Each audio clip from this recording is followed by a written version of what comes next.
Authorities in Dnipro warn there may be no more survivors as the death toll from Russian strikes on an apartment building rises to 30. Nepalese are observing a day of mourning after a plane carrying 72 people crashed and caught fire, killing most on board. It was a collective delusion. 1 week after the attempted insurrection in Brazil, people expressed their astonishment at what happened.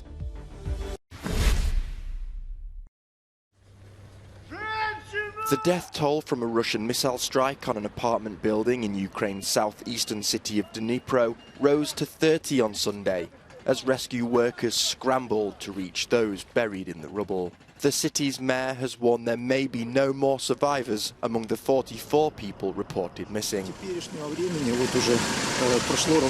Exactly 1 day has passed and my mother has not been found yet, explained this man. 5 floors collapsed from above. It's very sad. Ukrainian President Volodymyr Zelensky reported that at least 73 people were wounded and 39 people had been rescued as of Sunday afternoon. In his nightly address, he condemned the complicity of Russian citizens.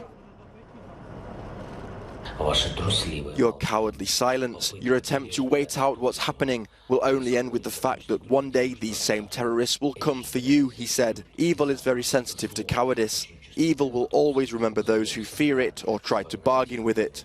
And when it comes for you, there will be no one to protect you. Kiev, Kharkiv and Odessa were also hit on Saturday in attacks which Moscow said were targeted at Ukraine's military and energy infrastructure. The Director General of the International Atomic Energy Agency, Rafael Grossi, is expected to travel to Ukraine this week to establish a continuous presence of safety experts at all the country's nuclear power facilities in a bid to protect a nuclear accident in a war that shows no sign of easing up.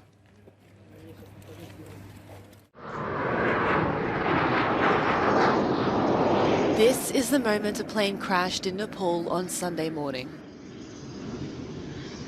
Just seconds later, it rolled sharply as it approached the airport in the tourist town of Pokhara and then caught fire.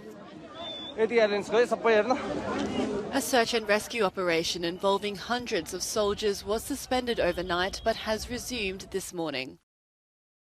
72 people were on board the flight from Kathmandu. Most of them have died, but there are unconfirmed reports of few survivors in a critical condition. Some bodies, burned beyond recognition, were carried by firefighters to hospitals, where grief-stricken relatives had gathered. The Prime Minister has declared a national day of mourning and has launched an investigation panel. The incident was tragic. The full force of the army and police have been deployed for rescue. It is unclear what caused the crash, but Nepal has a tragic history of fatal airline accidents. The European Union has banned all Nepali carriers from its airspace over safety concerns.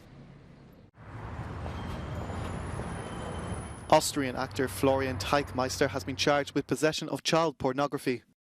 In a statement, the team behind the film Corsage, dedicated to the Empress of Sisi, said they were shocked by the revelations concerning the man who plays the Emperor Franz Joseph. Competing to represent Austria at the Oscars in the Best Foreign Film category, Corsage will be deprogrammed by Cineplex, which manages 400 cinemas in 12 countries. Austria's state broadcaster TV ORF, which co-financed the feature film, also announced its withdrawal of all programs in which the actor appears. According to his lawyer, he intends to plead guilty.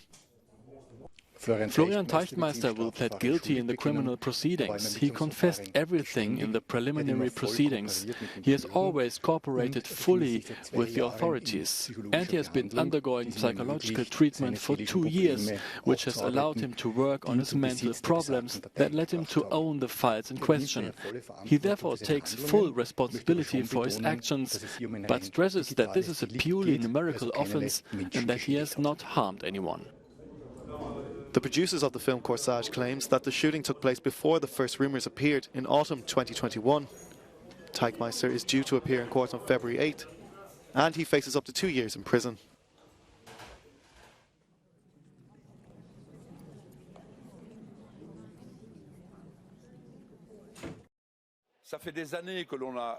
Belgian socialist MEP Mark Tarabella, a suspect in the European Parliament's Qatargate corruption scandal, failed to declare a working trip he made to Qatar in 2020, his lawyers said on Sunday. Tarabella has not been charged in connection with the inquiry, but he is close to Pier Antonio Panzeri, an Italian former MEP from whose house €600,000 in cash was seized as part of the inquiry. President Roberta Metsola is due to unveil proposals to crack down on corruption within the parliament later today. Belgian police conducted a string of raids in December on the addresses of MEPs, former MEPs and lobbyists. 4 suspects were arrested, including one of the Assembly's vice presidents, Greek MEP Eva Kaili. Police recovered a total of €1.5 million in cash. It's been 1 week since protesters clashed with police and stormed Brazil's government buildings in the capital, Brasilia. A day set to remain engraved in the country's collective memory. I followed events that day and then I stopped watching. It was revolting, outrageous. I felt sick that night, to be honest, and decided to stop watching the news. I thought it was absurd, a lack of respect. It was a lack of everything, of democracy. I had never seen such a thing. My reaction was astonishment, some shock. For me, it was a collective delusion because people were led to do something absurd, thinking they were acting the right way, fighting for an ideal. It was a crime and it must be punished. Once investigated, who allowed it, who financed it, and find the real culprits. Several investigations are ongoing into who was behind the protests, which on January 8 called for President Luiz Inácio Lula da Silva to be ousted and for the army to take over. To many here, the message couldn't be more clear. It was a coup attempt, actually. We don't know exactly who was behind it, that is under investigation, or what the plan was, but it was a coup attempt.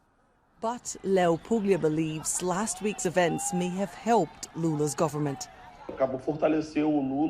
Lula is now stronger, seen as a leader of the movement in defense of democracy, in a movement of grave historic threat.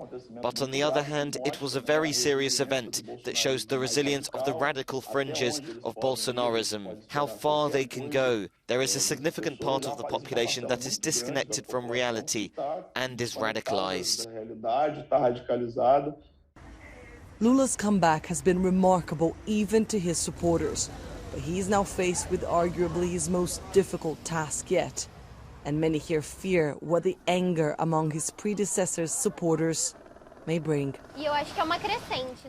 I think it's a growing thing. I don't think it's diminishing. I think it's growing. One single person managed to implant in the head of millions of people a discourse of hatred so big that discourse is becoming even more violent.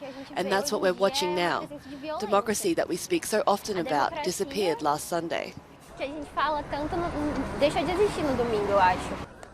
Annalise Borges in Sao Paulo, Brazil, for Euronews. The Archbishop of Lima celebrated Mass on Sunday in honor of those who've died during unrest following the ousting of Peruvian President Pedro Castillo. The death of a 16-year-old shot during a protest in Puno has brought the death toll to 49 in more than a month of unrest. The country's capital Lima and 3 other regions were under a state of emergency on Sunday, with deadly weeks-long protests against President Dina Boluarte showing no sign of abating. Peruvians are calling for fresh elections and Boluarte's resignation.